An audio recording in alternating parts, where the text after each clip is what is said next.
A tree gets to a point where it can only grow so high. And at that point, when it does fall, I've got the gift of giving it second story.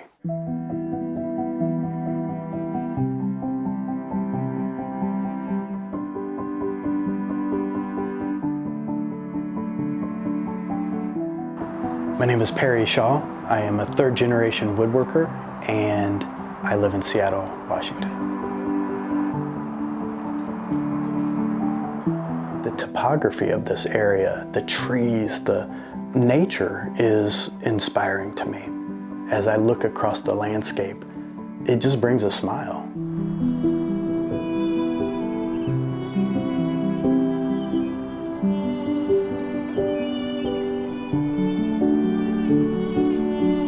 To be able to use a piece of a tree that perhaps has lived 100 to 300 years, a tree that has weathered storms and wars even, a tree that has crags and fissures and little burly bits that are oftentimes considered ugly when the tree is standing, can become its beauty marks when it becomes a vessel.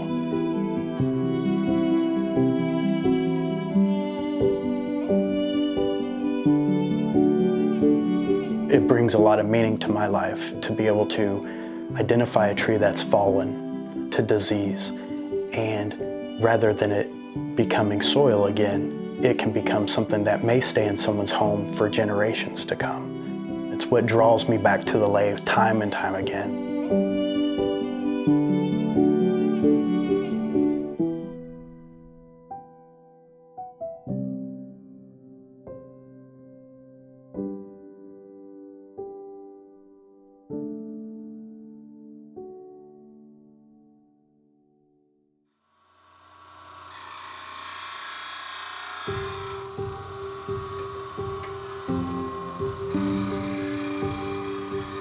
I love to be able to partner with a tree to tell a tree's story, but the tree itself really tells me what it wants to be.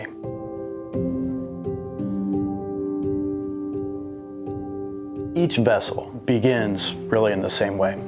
I use a chainsaw and I cut up a block, usually in 9-inch by 9-inch cubes.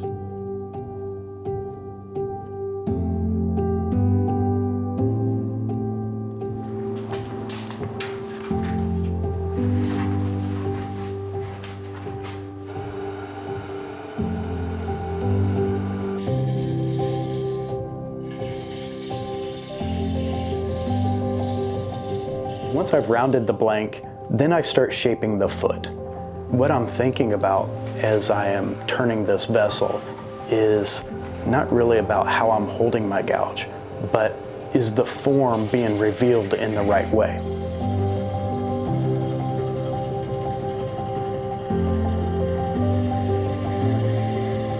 All of my vessels go in the principles of 3: the shoulder, the middle of the vessel, and then the base of the vessel. Invariably, what I aim to do is position one visually stimulating character piece from the tree into each of those sections.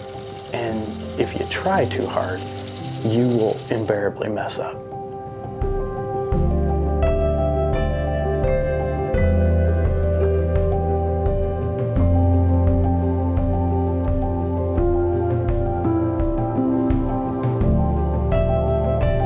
When you think about the entire journey of the lathe and the wood, it really flips 3 times. You shape it going in one direction, you flip it around to hollow it, and then you flip it back around to clean up the foot and remove the tenon.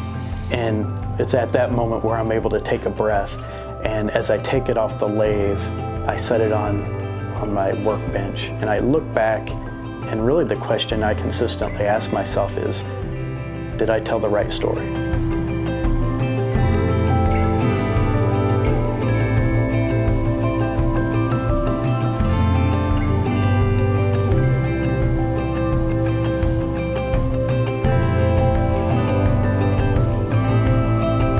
A 100 years from now, if someone sees my work, I want them to say, wow, that must have been a beautiful tree.